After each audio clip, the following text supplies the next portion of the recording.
hype surrounding Kingdom Hearts has not, will not, cannot be stopped. Anything relating to Kingdom Hearts and the 20th anniversary event now trends in a way like never before.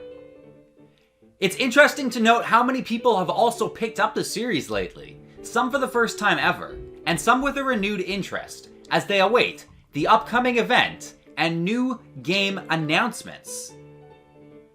Now, March seems to be a popular choice for the anniversary event, to coincide with the release of the original Kingdom Hearts game way back in 2002. I have noticed though that March already seems to be a pretty busy month. Square Enix has Babylon's Fall, Chocobo GP, and Stranger of Paradise, Final Fantasy Origin, which I still think people are sleeping on. This is a reimagining of the first Final Fantasy game. A game that ended up not only not being the Final Fantasy, but one that also spawned countless other series, our beloved Kingdom Hearts among them.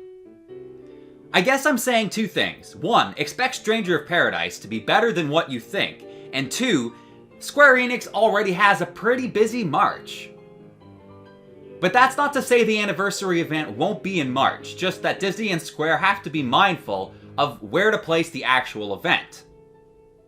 I'm still betting they find a way to do it though, and my prediction is we'll see it sometime after March 20th.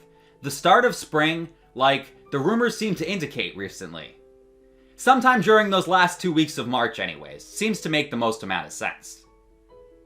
And I haven't even mentioned Dark Road yet.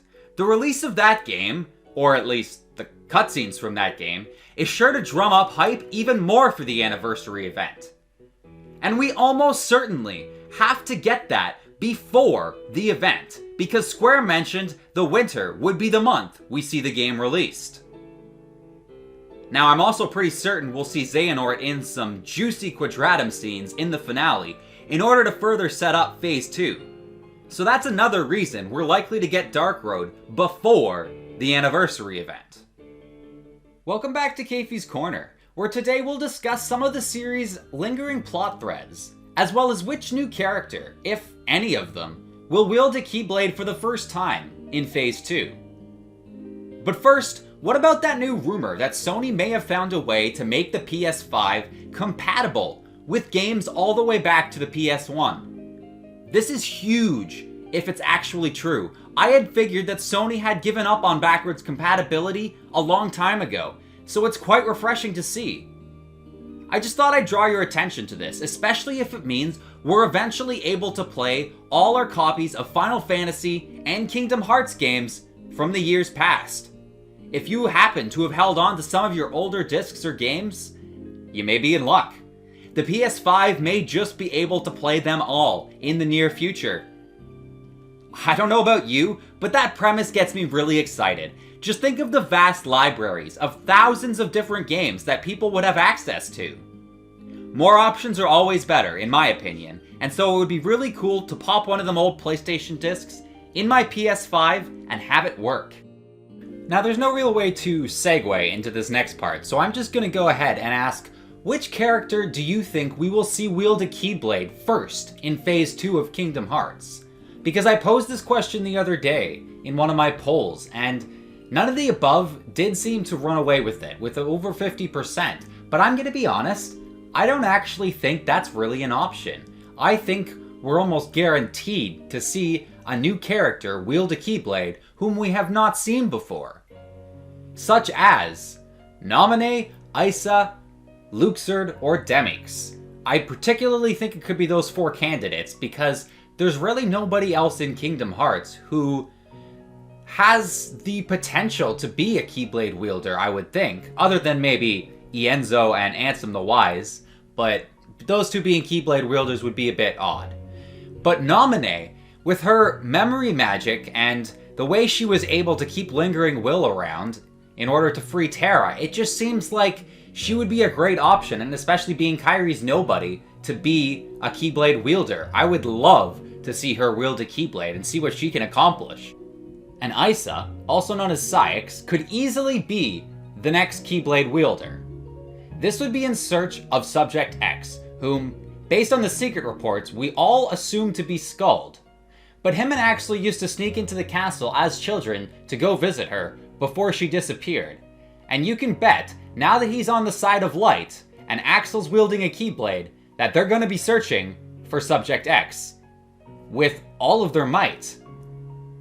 And it would be a lot easier for him to complete his task of searching for Skuld if he had a Keyblade and could wield one, especially if you could access Isa and use his moon properties as well as the properties of his claymore and the way he fights.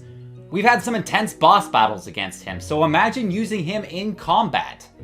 Having a trio of him, Axel, and Skuld when they finally find her, all being Keyblade wielders, would also be pretty nice. Now, I'd also included Luxured and Demix in my poll, mostly because of that conversation that Xemnas had with the two of them and Alrena and Laurium, when he mentioned the ancient Keyblade legacy that slumbers within them. Now, Luxured, we've already sort of been introduced to. We know he's from Quadratum, we know he's Yuzora's driver, and we know he's got ties to Yuzora in a unique way. He's from the unreality, the world of Quadratum. But Demix, we don't know so much about anything. We know that he's a bit lazy, and that's it. Some have even predicted he could be the Master of Masters, which is a pretty funny concept, although you never know with Kingdom Hearts. But I think people just want to see him have some purpose. Most members of Organization 13 seem to fall into that category, and so why wouldn't Demix, especially now that we know an ancient Keyblade legacy slumbers within him somehow. So I just think that that is a very crucial detail that most people are overlooking when it comes to who could be a potential Keyblade wielder, or who may have already been a Keyblade wielder. Make sure to let me know what you think of the topics that I covered today, including what you think of the backwards compatibility that may be coming to the PlayStation 5, and who will be the next Keyblade wielder in Phase 2 of Kingdom Hearts, if anyone. Or maybe you even think it's someone who I didn't cover, like Hainer, Pence, and Olette. You never know. Be sure to leave a comment and your theories in the comment section below, and be sure to like, share, and subscribe if you've liked this or any of my other videos. But even more importantly than that, have yourself a fantastic day. May your heart be your guiding key, my friends. And happy gaming!